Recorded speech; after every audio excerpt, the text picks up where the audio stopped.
1 milliard de dollars chaque année qui quitte les Katanga par camion, par virement, par contrat secret et ne revient jamais.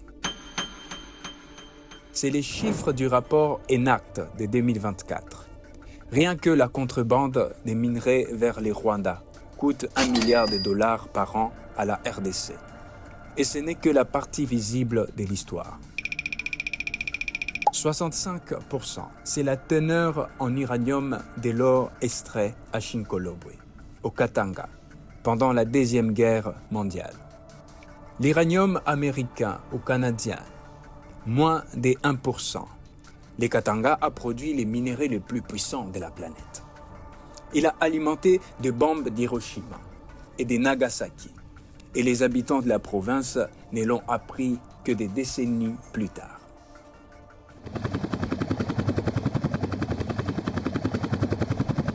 Depuis 1960, le Katanga est disputé par Bruxelles, Pékin, Washington, Kinshasa, des mercenaires, des seigneurs de guerre et des cabinets d'audit internationaux, précisément parce qu'il contient ce dont le monde entier a besoin. Aujourd'hui, cette vidéo démonte les mécanismes, document par document, témoin par témoin, chiffre par chiffre. Ce n'est pas tout parce que la dernière révélation de cette histoire, elle date de mars 2026 et elle est explosive. Le Katanga a produit l'uranium de la bombe la plus meurtrière de l'histoire humaine, sans que les habitants en sachent rien. Il a financé, de 1960, une sécession payée par une entreprise belge avec l'argent des impôts qui auraient dû aller à Léopoldville, à Lumumba. Il a nourri 30 ans de dictature mobutiste et a été vidé de sa substance pendant les 2 dernières décennies de ce règne.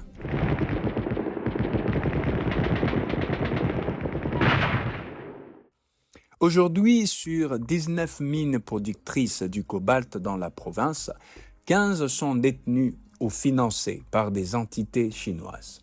Et les contrats qui régissent les plus gros accords miniers de l'histoire congolaise, signés en 2008, n'a jamais été rendu public dans son intégralité. Voilà l'histoire, pas la version officielle, l'autre. Chaque fois qu'on me dit que ça ne va pas là-bas, j'y arrive. Et à l'instant même où j'arrive, il n'y a plus rien.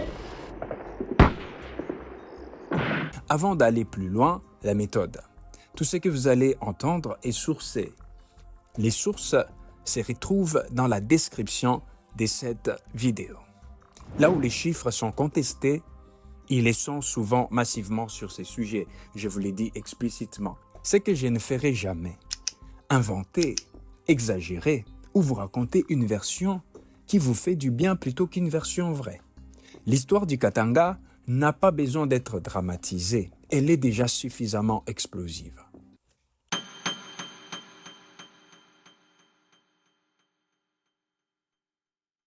Pour comprendre 66 ans de pillage, il faut d'abord comprendre ce que les sols du Katanga contient. Cuivre, cobalt, dont la RDC détient environ 70% des réserves mondiales, et au XXe siècle de l'uranium. Mais pas n'importe quel uranium. L'uranium extrait à Chinkolobwe, dans la province du Katanga, était les minéraux les plus riches du monde. Sa teneur moyenne en oxyde d'uranium atteignait 65%, contre moins de 1% pour les minéraux américains ou canadiens.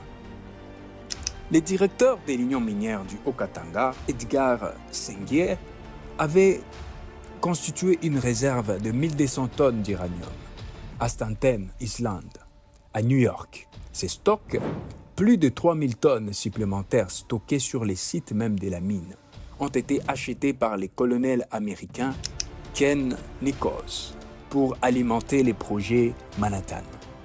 Nichols a écrit dans ses mémoires: notre meilleure source, la mine de Chinkolobwe, était un phénomène unique dans la nature. Elle contenait un filon d'uranium pitchblende d'une richesse extraordinaire. Rien de comparable n'a jamais été trouvé. L'uranium de Chinkolobwe a été utilisé dans les bombes atomiques qui ont ravagé Hiroshima et Nagasaki les 6 et les 9 août 1945. La mine du Katanga a fourni près de 2/3 de l'uranium utilisé pour la bombe, Little Boy, larguée sur Hiroshima. Ces faits, les Congolais ne l'ont pas appris dans leur manuel scolaire. Ces faits, les habitants des Chinkolobwe et des Likasi ont dû l'apprendre par des conférences organisées par des associations de la société civile, décennies après les faits. Le Katanga a fait sauter 2 villes japonaises et le monde occidental a fait semblant que c'était une affaire américano-canadienne. Maintenant, comprenez pourquoi.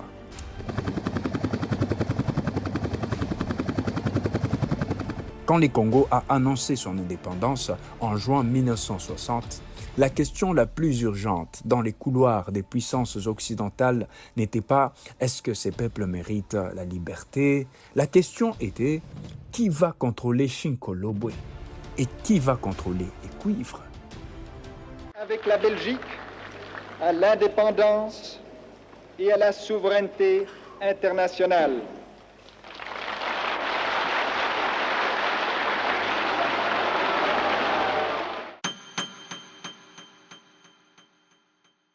Avant l'indépendance, les Katanga généraient 25% des recettes des devises du Congo belge, 50% de son budget national et 75% de sa production minière.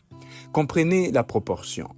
Une seule province, grande comme la France, finançait à elle seule la moitié d'un État entier. En 1960, 33,7% des revenus du Congo provenaient de la vente du cuivre katangais. Les gouvernements belges étaient donc très réticents à renoncer à sa participation dans l'IMHK et ne l'a finalement fait qu'en 1967. C'est le contexte dans lequel la sécession katangaise va se déclencher, pas une révolte populaire, une opération de préservation d'actifs.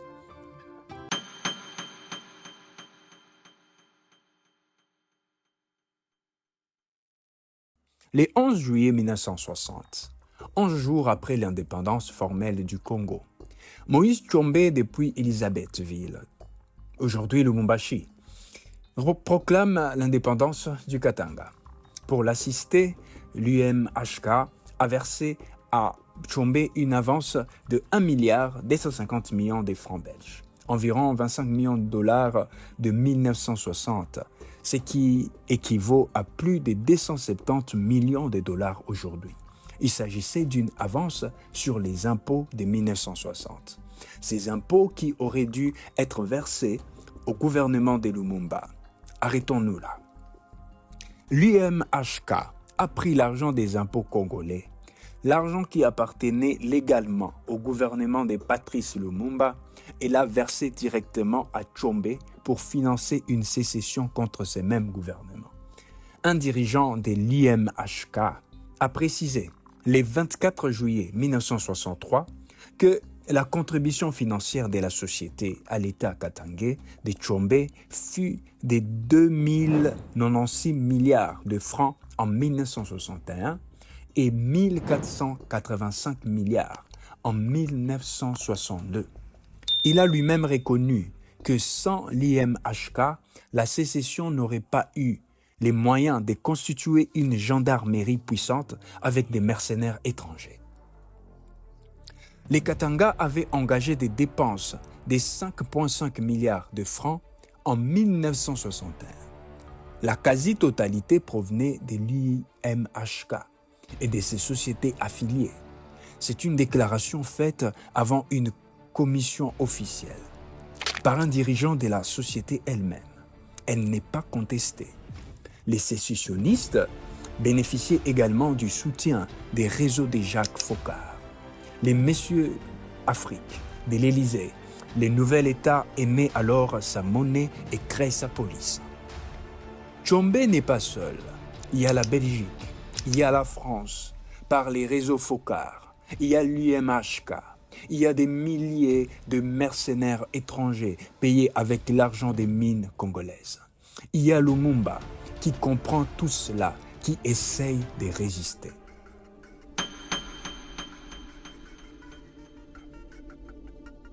En janvier 1961, près d'Elisabeth, des responsables katangais et leurs conseillers belges participent à l'assassinat de l'ex-premier ministre Patrice Lumumba, jugé trop progressiste, trop proche des lignes soviétiques.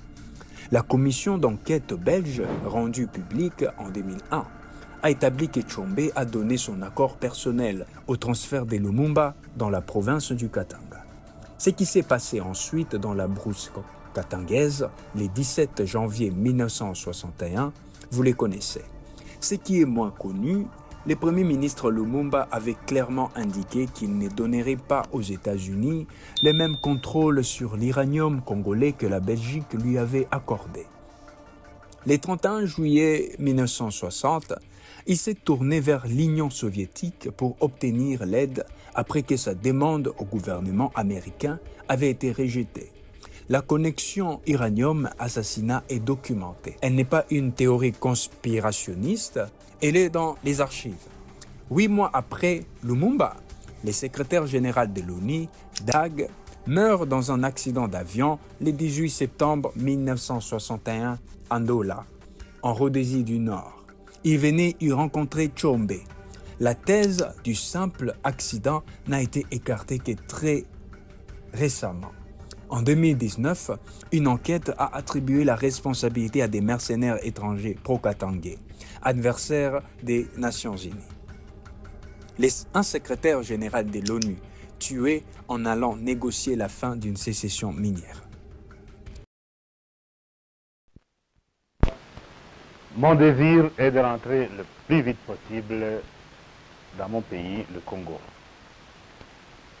Je ne suis pas un élément qui voudrait créer des troubles, je suis plutôt un élément de paix. L'armée de Tshombe perd la guerre à la mi-janvier 1963. Le 15 janvier 1963, il se rend aux autorités congolaises après avoir négocié son amnistie.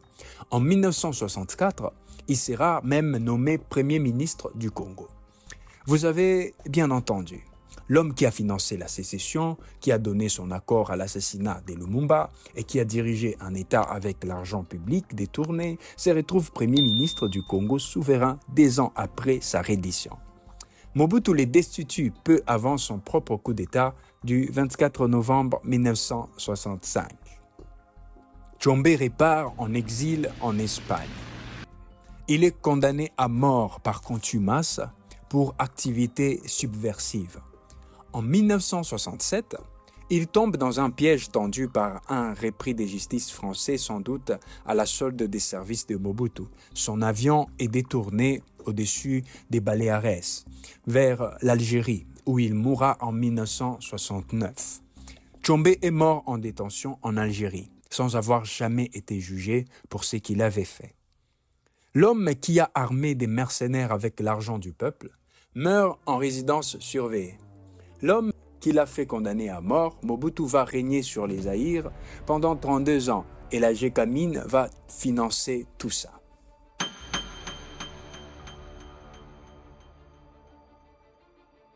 Le 24 novembre 1965, Mobutu s'empare du pouvoir.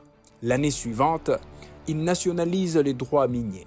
En 1967, l'Union minière du Haut-Katanga devient la Gécamine, générale des carrières et des mines, propriété de l'État zaïrois. C'est une victoire symbolique réelle pour la première fois. Les ressources du Katanga sont fermement sous contrôle congolais. La Gécamine connaît un âge d'or relatif dans les années 1970, produisant jusqu'à 500 000 tonnes de cuivre et 15 000 tonnes de cobalt par an. Les revenus miniers financent des projets pharaoniques, les barrages d'Inga, la sidérurgie de Maluku et l'enrichissement personnel d'élites mobutistes. 500 000 tonnes de cuivre par an, c'est les sommets. C'est à partir de ces sommets que commence la descente.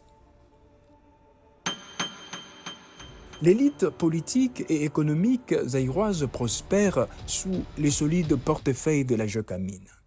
Tout en l'épuisant, Des dizaines de milliers de salariés et leurs familles profitent des prestations sociales grâce aux politiques paternalistes de l'entreprise. Mais le modèle n'est pas durable.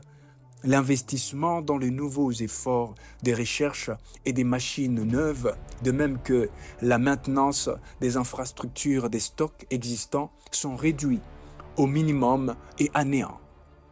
Un responsable de la Gécamine chargé de la relancer entre 1979 et 1984 a écrit dans ses mémoires « Lorsque je revins au Chaba, les réserves géologiques étaient demeurées.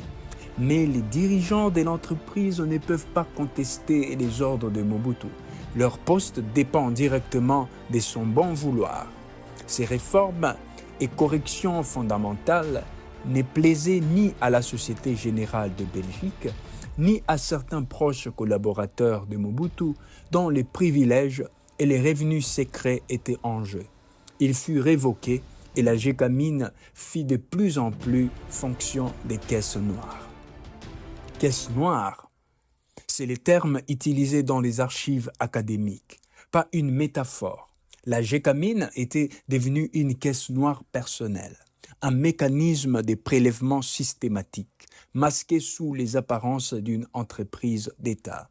La libération du secteur minier dans les années 1990, sous la pression de la Banque mondiale et du FMI, aboutit à la vente d'actifs de la Gécamine et des sociétés privées, souvent dans des conditions opaques et des prix dérisoires. Cette période, qualifiée des braderies du patrimoine minier par des économistes congolais, prépare le terrain pour l'arrivée massive d'opérateurs étrangers.